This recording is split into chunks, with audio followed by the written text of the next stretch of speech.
Have you ever felt like your presence has slowly, quietly started to vanish? Not all at once, not in a dramatic, movie scene kind of way, but gradually, like a dimmer switch turning down the light on who you are. At first, it's little things. People start asking your children questions that they used to ask you. The waitress brings a check to the younger person at the table. You try to join a conversation, and someone talks over you, not to be rude, but because they didn't even notice you started speaking. Then one day it hits you, I don't feel seen anymore. Not for what you know, not for what you feel, not even for who you are. This isn't just loneliness. It's something deeper, something more dangerous. It's invisibility, and it affects millions of people over 65, especially in Western societies that worship speed, innovation, and surface beauty. It happens quietly, silently, almost politely. It's the kind of silence that doesn't come from peace, but from being overlooked. And the worst part is, it can make you start to overlook yourself. You stop sharing your stories because who would care? You stop dressing up because who would notice? You stop asking for things because maybe I'm just being a burden. But here's what you need to know, and I hope you hear this loud and clear. You are not a burden. You are not background noise. And you are not meant to fade. You are still here. And your life, right now, not just in the past, matters deeply. This video is not just about the problem of invisibility. It's about lighting the way back. Back to connection. Back to confidence. Back to the radiant, respected, fully seen version of you that never left.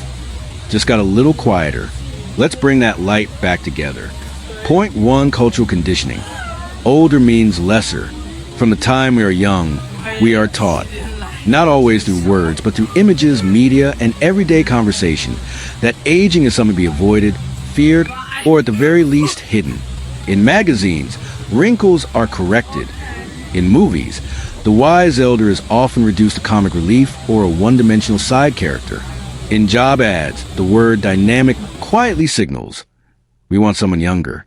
These messages may seem harmless on the surface, but over time, they build into something far more damaging. A cultural belief that once you reach a certain age, your best days are behind you and you no longer belong in the spotlight. Janet, 67, shared this with us. When I was 40, I was constantly being told I was in my prime. Now I'm 67, and people look at me like I'm fragile. I'm not. I'm more confident now than I've ever been. But the world doesn't seem to care. That's the core pain of cultural conditioning. It doesn't just shape how others see you. It shapes how you begin to see yourself. You start to hesitate before raising your hand in a group. You second-guess your opinion before speaking. You smile politely when younger people explain things you already know, because it's easier than correcting them. But here's the truth. Age doesn't make you irrelevant. It makes you invaluable.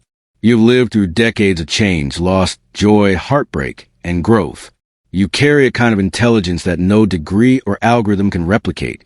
Lived wisdom. Cultural conditioning wants to shrink you. But wisdom, real wisdom, expands you. The more the world tries to silence your voice, the more important it becomes to use it. And that's where the shift begins.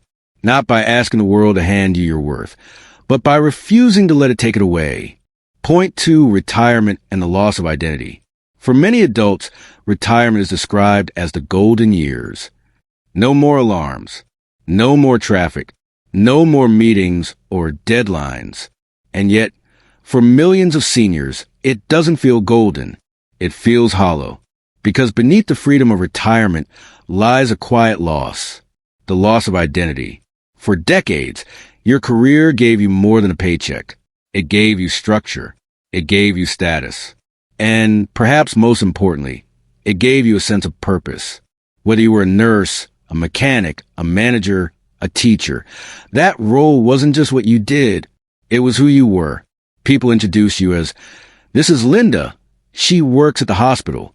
And suddenly, after retirement, you're just Linda. Tom, a 72-year-old former high school principal, put it this way. For 35 years, I was Mr. Thompson. People listened when I spoke.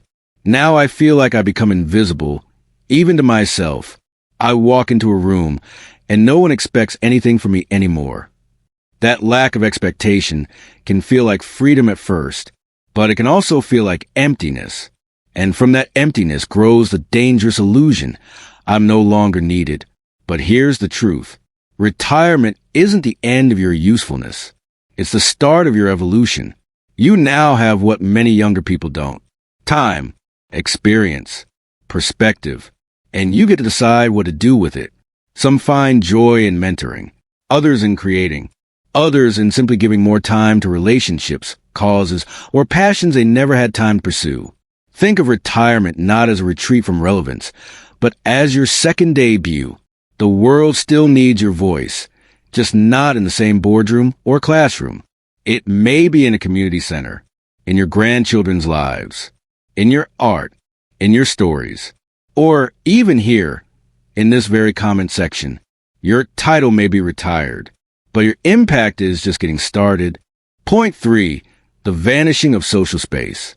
As we grow older, the spaces where connection once came easily suddenly begin to fade. In our younger years, connection was built into our lives. Workplaces gave us colleagues. Raising children gave us fellow parents. Even errands and commutes offered daily doses of small talk and spontaneous connection.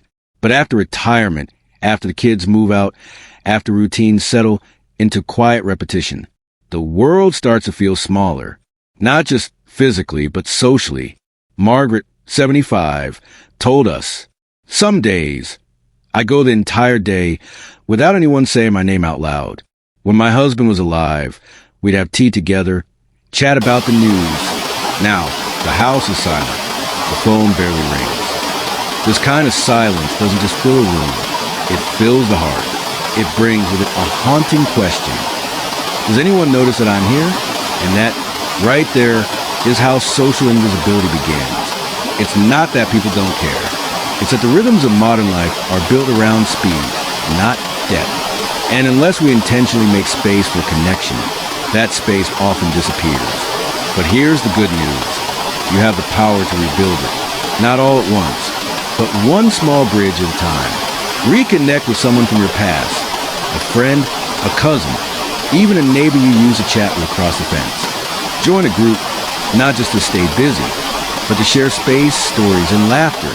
Even something as simple as volunteering to read at a local library or offering to mentor young people. These small actions ripple outward. Social space doesn't vanish because you're unworthy.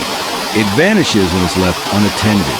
But the moment you show up, truly show up, that space begins to expand again. Your presence has weight, and the world still needs it. Point 4, ageism in public and private spaces. There's a form of discrimination so subtle, so normalized, that most people don't even realize they're doing it.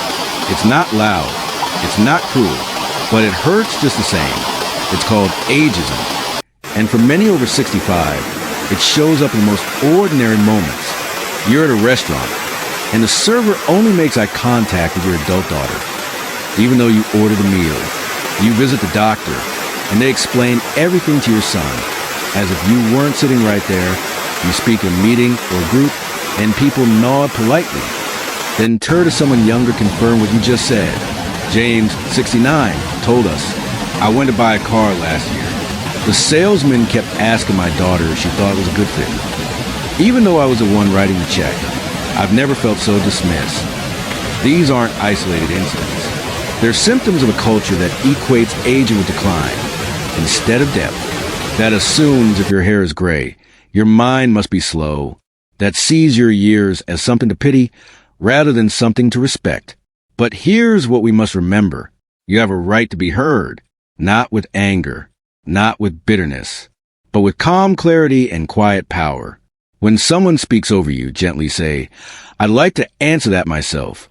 When someone assumes you can't, say, "I've done it before, I can do it now." When society expects less of you, give them more than they imagined. The way we end ageism isn't by shouting louder. It's by refusing to shrink and showing up with the dignity, wit, and wisdom we've earned. Point 5, reclaiming visibility through purpose. If there's one thing that can quietly erase a person from the world, it is the loss of purpose. Purpose isn't about being busy. It's not about earning a paycheck, achieving status, or even keeping a full schedule. It's about feeling like your life still makes a difference. That someone, somewhere, still needs your voice, your hands, your heart. After 65, many people experience a kind of emotional drift. They wake up, drink their coffee, maybe take a walk, read a bit, watch TV, and then do it all again the next day. There's nothing wrong with that, unless it feels like nothing is anchoring you to the world anymore. Doris, 71, shared this. When my husband passed and the grandkids got older, I started feeling like I was just filling space. I wasn't sure who I was without them needing me all the time. That's the silent crisis of this stage of life. Not because you're incapable, but because society has stopped giving you roles that affirm your value. But here's the empowering truth. You can create your own roles, and through them, reclaim your visibility. Start small. Mentor a young person who needs wisdom and patience. Knit blankets for newborns at a hospital. Plant a community garden. Write your life stories, even if no one reads them yet. Teach your language, your recipes, your family's traditions to the next generation. Purpose doesn't have to be loud or large. It just needs to be meaningful to you. When you live with purpose, people begin to notice again, not because you're trying to be seen, but because your light is shining too brightly to ignore.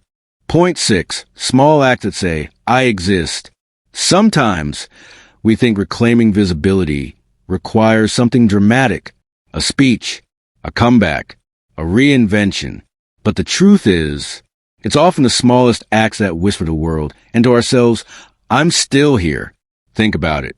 Wearing a bright scarf or a bold lipstick, even when you're just going to the grocery store. Speaking up in a family conversation, even if your voice shakes a little. Correcting someone gently when they call you dear instead of using your name. Writing a letter in your own handwriting to someone you care about. Showing up at the local town hall, library event, or neighborhood cleanup. These may seem like nothing, but they are acts of resistance against invisibility and acts of reclamation of self. Eleanor, 78, shared the story. I started wearing big earrings again, the ones I wore in my 40s. My daughter asked me, why are you dressing up so much lately? And I said, because I want to look like someone worth noticing. And I am. That's the power of small acts. They don't just ask the world to see you. They remind you to see yourself, not as a shadow of who you used to be, but as someone with presence, taste, humor, defiance, and heart. Visibility doesn't always mean being loud. Sometimes it's simply the quiet choice to show up fully, as you are. You don't need permission. You need a mirror, a little courage, and maybe those old earrings. Conclusion, you were never meant to fade. Let me tell you something, not as a narrator, not as a voice on a screen, but from one human being to another. You were never meant to fade. Not after 65, not after retirement, not after the children moved out or the titles disappeared, and certainly not after your hair turned silver. You were not designed to slowly vanish into the background of your own story. You were meant to evolve, deepen, soften in some places, strengthen in others, and shine with the quiet brilliance of experience. The truth is, you carry treasures inside you that no algorithm, no trend, no influencer can replicate.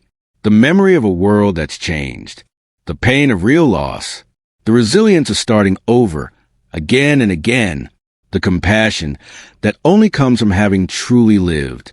And maybe the world has gotten too noisy, too fast, too distracted to pause and truly see you. But that doesn't mean you've disappeared. It just means you get to choose, right now, to step forward anyway. Visibility is not just about being seen. It's about refusing to shrink. It's about saying, I still have something to offer, and I'm not done yet.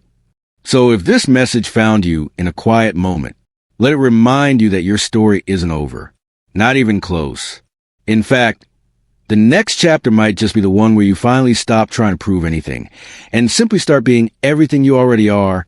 If this resonated with you, leave a comment below. Tell us, when was the last time you truly felt seen? And if you know someone who might be struggling with invisibility, please share this video with them.